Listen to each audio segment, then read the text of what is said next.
1차 세계대전이 벌어지던 1914년 유럽의 전선, 참호의 크리스마스 이야기죠. 전쟁이 시작된 거는 여름이었지만 그 크리스마스 때까지 다 전쟁을 종결시킬 수 있다고 각국이 주장하면서 엄청난 군대를 퍼붓고 그다음에 서로 엄청난 그 포격도 하면서 초반에 많은 사망자가 나와요. 그래서 크리스마스 때까지 불과 몇 개월인데 100만 명의 사망자가 나오거든요. 100만 명의.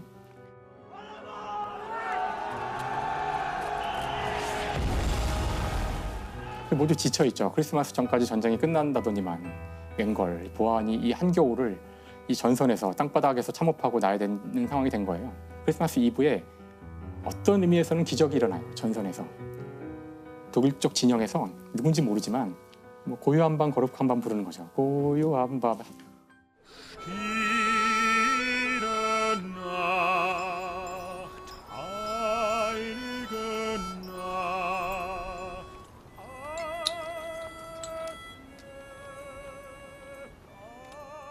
그걸 듣던 영국 군인들이 자기들도 이제 마음이 이제 찡해져가지고 그 노래가 끝나자 이제 이어서 노엘 노엘 하고 노엘 같이 또 노래를 부르는 거예요.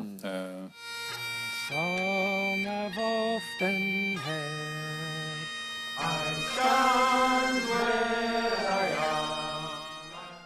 결국은 다 같이 함께 성가를 막 부르고 한 거예요.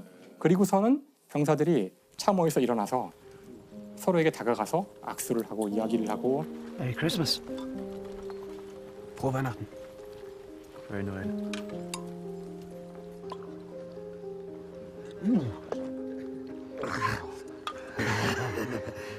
심지어 어떤 곳에서는 축구 게임도 하고 다음날 날이 밝자 음식을 가져가서 나눠 먹고 이러기 시작했다는 거예요. 소름이 돋는데요. 그래서 당시 쓴 기록을 보면은 이제 일기장 같은 거나 편지에 남은 기록을 보면은 아마 지금 이 순간 12월 25일 전선의 군인들에게 물어봤으면은 우리는 바로 전쟁을 끝낼 수 있었을 거다 라는 말을 했다고 하더라고요.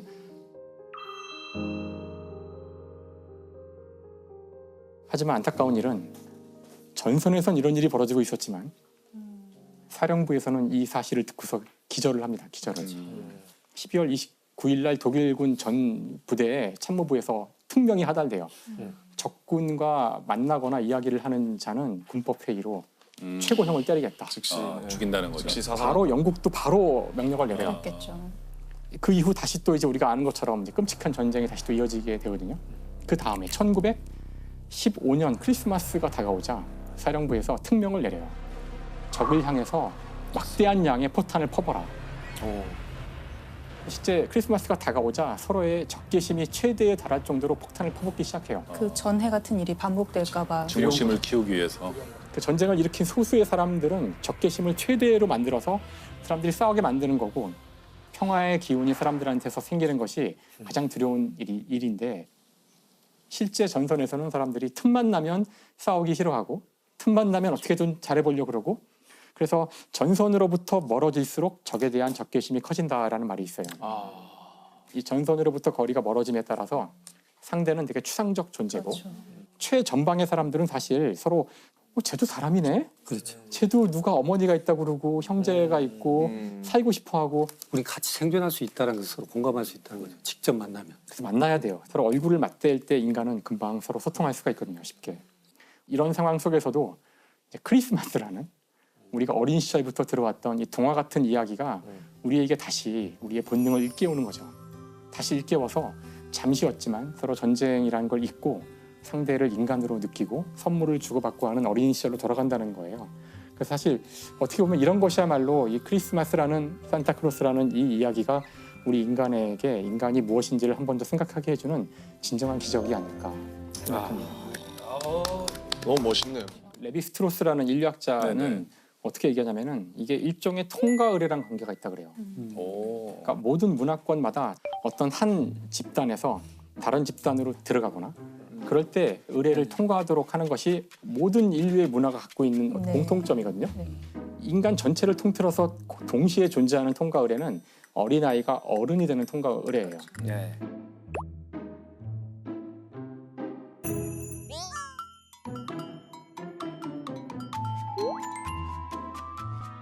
어떤 민족이나 어떤 문화권에서는 아주 가혹한 조건들을 달아서 아 그쵸. 성인식 같은 걸 하다가 네. 죽기도 하거든요. 맞아요. 아이들이. 그렇죠. 뭐 뛰어내리고 번지 점프하고 막 그러잖아요. 그렇죠.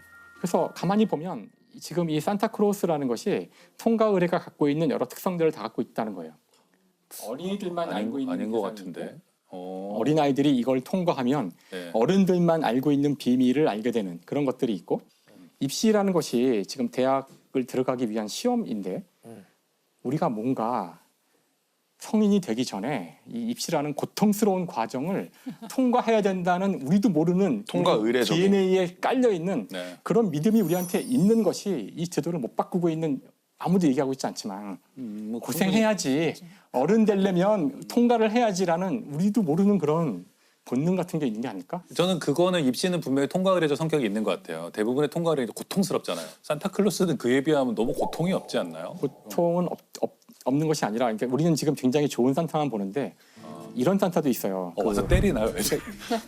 너 울었지? 그러고 막 때리고. 그러니까 지금 우리는 아이가 착한 일을 하지 않으면 선물을 받지 않는 거 정도가 벌이지만 아까 독일 마틴 루터 시대의 그 산타는 네.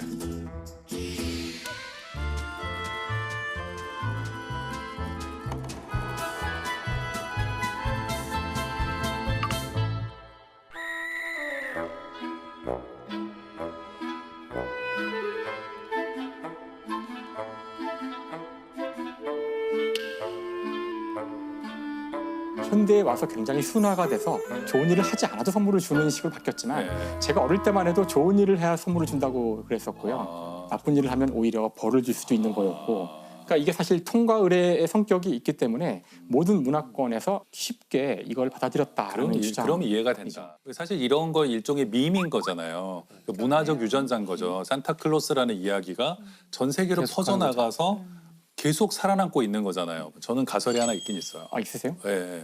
뭐 문학 쪽에서는 그렇게 얘기해요. 가족 로망스라고 얘기하는 게. 가족 로망스. 예, 그러니까 여기는 나의 진짜 가족이 아니고 어딘가에 나의 진짜 가족이 있을 거야라는 것이 아이들의 마음속에 늘 있어서 그게 산타클로스는 일종의 좀 대안적 아버지인 거죠.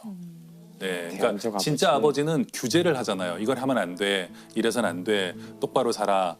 법을 지키게 하고 이런 사람인데 산타클로스는 호호호 그거는 맞아. 울면 안 되잖아. 약간 착한 일만 했으면 대부분 다 나눠주는 울면 매우 후한 아버지, 대안적 아버지의 모습이 아닌가. 울지만 않으면 대한적 아버지다. 가능하고 아이들은 저는 뭐 아까도 말씀드렸듯이 대안적 아버지 또는 대안적 어머니, 뭐 부모를 많이 갖고 있으면 좋다고 생각해요. 네. 그러니까 자기를 보살피는 보호자가 유일하다는 것이 아이의 정신 건강에 좋지 않다고 생각해. 옛날 같으면 이모도 있고 고모도 있고 맞아요, 뭐 맞아요. 이렇게 살면 할머니, 할아버지. 엄마 아빠한테 좀 서운한 게 있더라도 이모가 아이고 맞아요, 맞아요. 잘해주기도 하고 할머니가 잘해주기도 하고 비슷한 어떤 보호자 유형을 다양하게 경험하면서 설령 내가 어떤 사람에게 엄마에게 좀 사랑을 받지 못한다고 하더라도 이모가 있고 할머니가 있고 그러면 세상이 좀 따뜻해 괜찮구나 그런 게 있다고 생각하는데 지금 이제 뭐 산타 같은 신화적인 어떤 부모 뭐 이런 것을 아이들이 믿는 것은